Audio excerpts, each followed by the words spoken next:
Hello everyone, welcome back to my channel, That Model Railway Guy, and welcome to my very first TT120 model review. As you may know, I've recently started building a TT120 layout for my dad, and I figured it might be a good idea to take a look at some of the models currently available in this new scale. First though, I do just want to take a quick moment to say thank you to the Model Centre who have sponsored this video, and are stockists of the Hornby TT120 range too. Now, as you probably already guessed, today I'll be taking a look at one of Hornby's A4s, specifically William Whitelaw, which is the model that came as part of the Easterner starter set.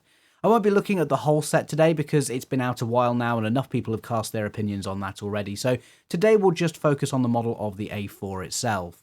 Also, the subject for this review was chosen by my channel members. I put up a poll on the members feed asking what model they wanted me to cover for my first review, and the A4 was the clear winner, so thank you so much to everyone who voted in that poll. And now let's check out the specs of this model. So the A4 was originally released back in the winter of 2022 as part of the starter sets when Hornby first arrived on the TT120 scene.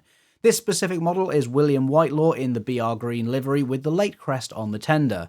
The model also features a Next 18 socket, which is compatible with the HM7000 decoders as well. The RRP of the whole starter set was £194.95, with the retailers selling it for around £175.49. Or you can get the individual A4s on their own for £163.99 at RRP, or £147.59 from the retailers. So if you're just starting out, the set is definitely a really good option, especially if you want some coaches to go with the Loco too. Taking a look at the model itself, I have to say it looks really nice, and actually it's got decent weight to it despite the small size. Speaking of size, here it is in comparison to a 00 gauge Hornby A4, and despite it being quite a bit smaller, it stacks up really well on the detail front. I guess in my head I thought of TT as being closer to the railroad range in terms of detail, but actually while there are some simplifications here and there, it doesn't compare badly against this larger counterpart from Hornby's main 00 gauge range.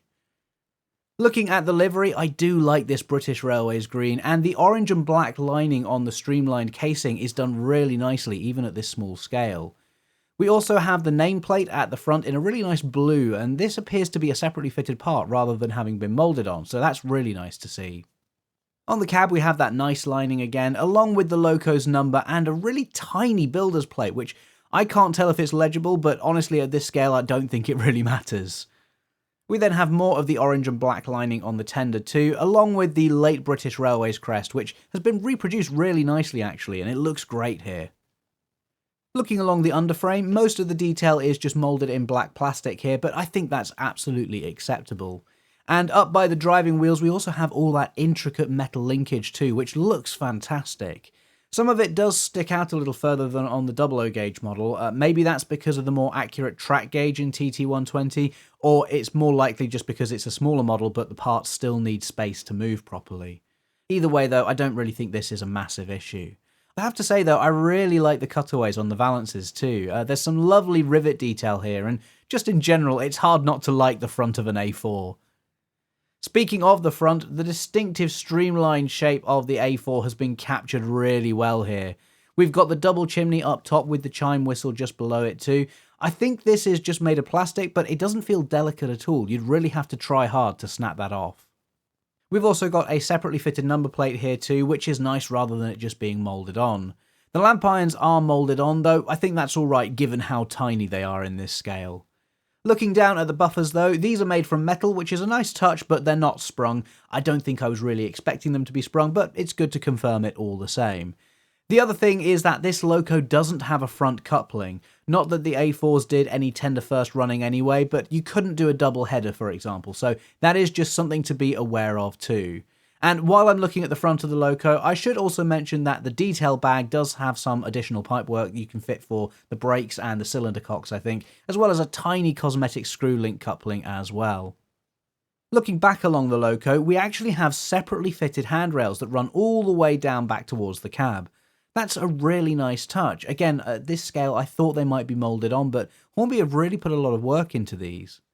We've also got the metal safety valves too, just like on the 00 gauge Loco. Those are a really nice touch and they sit flush with the top of the cab. The roof vents are moulded in a very fine way too, but they are just static, you can't move them like on the 00 gauge models. But again, at this scale, I think that's absolutely fine, and actually, it's nice that they moulded some of them open rather than all just being closed. The cab is another area that I was surprised by as well. I was expecting this to be fairly simple with the back head detail moulded but not painted, when in actual fact a lot of this detail here has been picked out. We've got the pipework and even the gauges all painted here, and yeah, this is a lot more detail than I was expecting, especially on a model with a fairly enclosed cab too. The tender has a nice full load of coal, which looks really good, and you can also see they've modelled the top of the corridor that runs through the tender and back to the water filler cap too. And of course on the rear we have the actual corridor connection itself, and they've even glazed the tiny little window just to the side of it too. That's really nice. Finally, we've got metal buffers here too, and also the standard TT coupling as well, although that does have a NEM socket, so you could replace it for something else if you wanted to. So overall, I'm really impressed. I don't know what I was expecting, but I do think this model has certainly exceeded my expectations.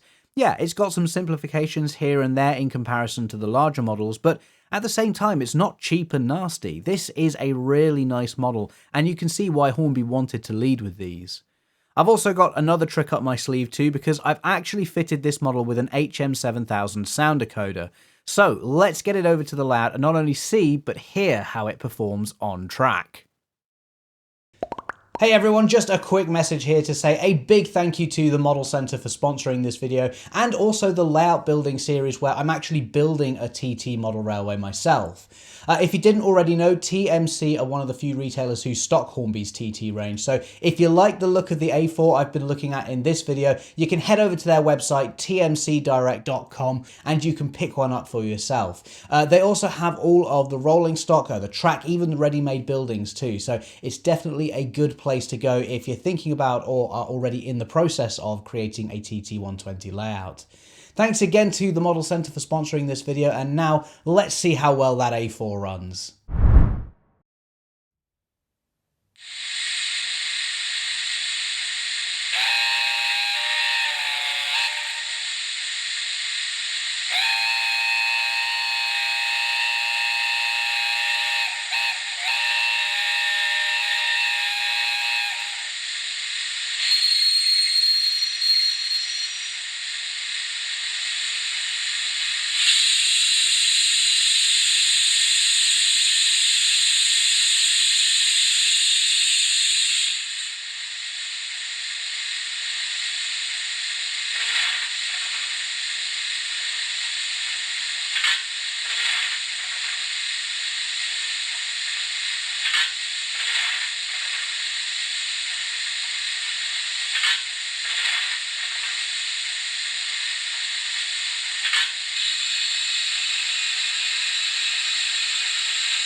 So I have to say, the A4 looks absolutely fabulous on the layout with a rake of Mark I coaches behind it.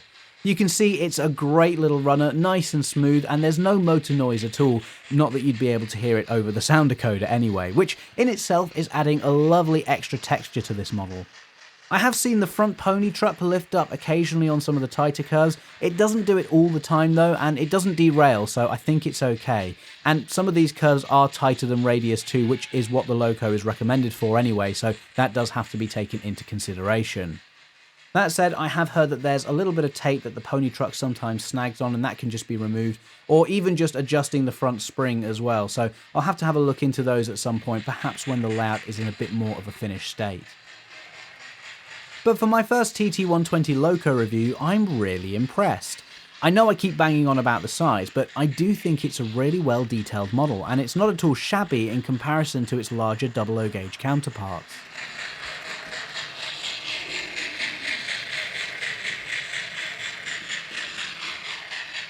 When you have a model like this running around the circuit, it's really easy to see the appeal of TT120 and working in this particular scale over N or 00, and yeah, I'm really excited to take a look at more TT Locos in the future.